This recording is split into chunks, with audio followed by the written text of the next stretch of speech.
चुके हैं। वीरेन जी, स्वागत आपका।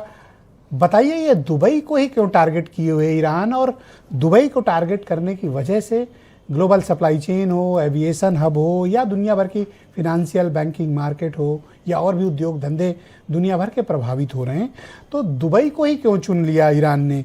उनके पास तो और भी विकल्प थे। अगर लड़ना है अमेरिका से लड़ो, इजराइल से लड़ो, बेचारे दुबई ने क्या किया है?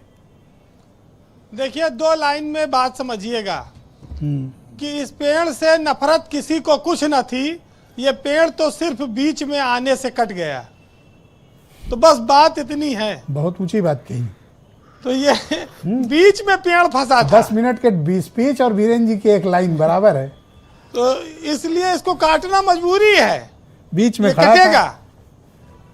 देखिए ब्रजेश जी, ये एक धर्म युद्ध की तरह ईरान इस युद्ध को लड़ रहा है, और भारत और दुनिया का मुसलमान ये मानता है कि इस धर्म युद्ध में अगर दुबई नष्ट हो जाता है, यूएई चला जाता है तो चला जाए, लेकिन अमेरिका को सबक सिखा के मानेंगे।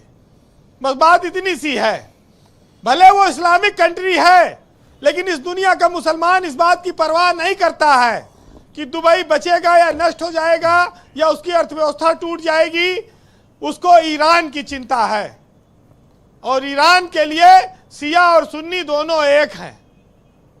ये सबसे बड़ी बात है। और तीसरा मैं जवाब दूंगा दुबई पर हमले का। कहाँ एक है? अच्छा बताइए मुझे। मैंने देखा है कि कोई शिया इस बार ईद नहीं मना रहा है, सुन्नी बढ़ चढ़ कर ईद मनाने की तैयारी कर रहे हैं। आप मार्केट में जाएं, ईद हो गई क्या? आने वाली है। क्या बात होती है? अच्छा, आप बीच में क्यों बोल रहे हो सर? वीरेन जी से नंबर बोलिए। वीरेन जी, ईद तो देखिए, हर सुन्नी बेताब है ईद मनाने को। ऐसा कुछ नहीं। अच्छा, एक बहुत बड़ा त्योहार है, तो ठीक है, सुन्नी मनाएंगे, शिया नहीं मनाएंगे, इस बात की सूचनाएं आ रही हैं। लेकिन इस मुद्दे पर एक है ईरान वाले पर, और एक इसका तीसरा अर्थ आप सीधे समझिए। अपने यहाँ गांव में कहा जाता है, मैं उसको आज फिर दोहरा रहा हूं, कि दो साढ़ों की लड़ाई में झाड़ियों का नाश। तो ये दो साढ़ जो लड़ रहे हैं, ये यूएई और दुबई, ये सब झाड़ी हैं, इनका नाश होना तय है। अरे इतना बड़ा ग्लोबल हब है, आप झाड़ी बता रहे हो? देखिए, सबके पैसे लगे हैं दुबई में। वो तो उत्तर प्रदेश के तमाम अफसरों के पैसे लगे हैं, बिल्डरों के भी पैसे ये लगे तो हैं। आप पोल खोलने लगे सबकी। इनकी भी बहुत तकलीफें हैं कि दुबई, अगर जो दुनिया का सबसे सुरक्षित डेस्टिनेशन माना जाता है, वहां पर अमीरों के रहने की सबसे सुरक्षित शरणगाह है, अगर वहां पर इस तरह से हमले हो रहे हैं, पैसा लगा के जो लोग रहते हैं, वो तो लोग डरे ही हैं। ब्रजेश जी, अपने यहाँ कहा जाता है कि राक्षसवा की जान तोते में थी। तो ईरान को ये बात पता लग गई कि तोता कहाँ बैठा है, तो वो रोज तोता के 2 पखना नोच दे रहा है, और उससे राक्षस छटपटाने लग रहा है। बस बात इतनी सी है। रोज नोच रहा है। रोज नोच रहा है। तो ईरान खुद मिट रहा है, लेकिन वो दुबई को, इजराइल को मिटाकर मानेगा।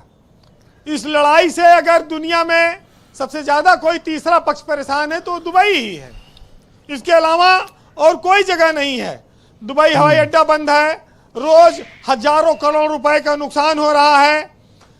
जो मिडिल ईस्ट का फाइनेंस सेंटर है वो समाप्त हो गया है, वो डरा हुआ है जी। पूरी दुनिया के लोग जहां न्यू ईयर मनाने जाते थे, इन्वेस्ट करने जाते थे, फिल्म उद्योग जहां से हमारे यहाँ फिल्म फेयर मनाने दुबई जाता है, कोई नहीं जा रहा है। सब दुबई का सारा पर्यटन नष्ट हो रहा है, और दुबई इसीलिए मार खाकर भी चुप है। वीरेन जी, आप थोड़ा सा वक्त का अभाव है, थोड़ा सा आपको अर्ली समअप करना पड़ेगा। देखिए, दुबई हमलों की जो तस्वीर दिखाई जा रही है, स्थिति उससे ज्यादा भयावह है। उसको छुपाया जा रहा है। अंग्रेज भाग चुका है वहां से, और अब वह दुबई बस खाली यूएई इज्जत बचाए हुए है। और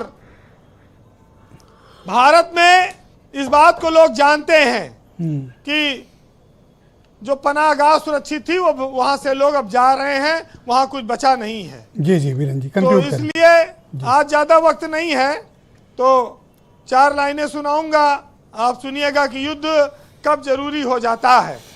क्योंकि जिस समाज में हम आप रहते हैं, अगर आप जवाब नहीं देंगे तो फिर आपको तो हमारे यहाँ कहा जाता है कि सीधे मुंह कुत्ता चाट लेता है, तो ईरान तो अब सीधा नहीं रहेगा ना। मुर्दों की सभा में जिंदा होना युद्ध है और रेंगने वालों में परिंदा होना युद्ध है, और परवाह के विपरीत जाना युद्ध है, और हार कर भी जीत जाना युद्ध है, और अहंकार में समर्पण युद्ध है, और भ्रम में दर्पण युद्ध है। मातृभूमि माँ है और माँ के लिए बलिदान युद्ध है। बहुत शुक्रिया वीरेंद्र जी, आपका बहुत बहुत धन्यवाद हमारे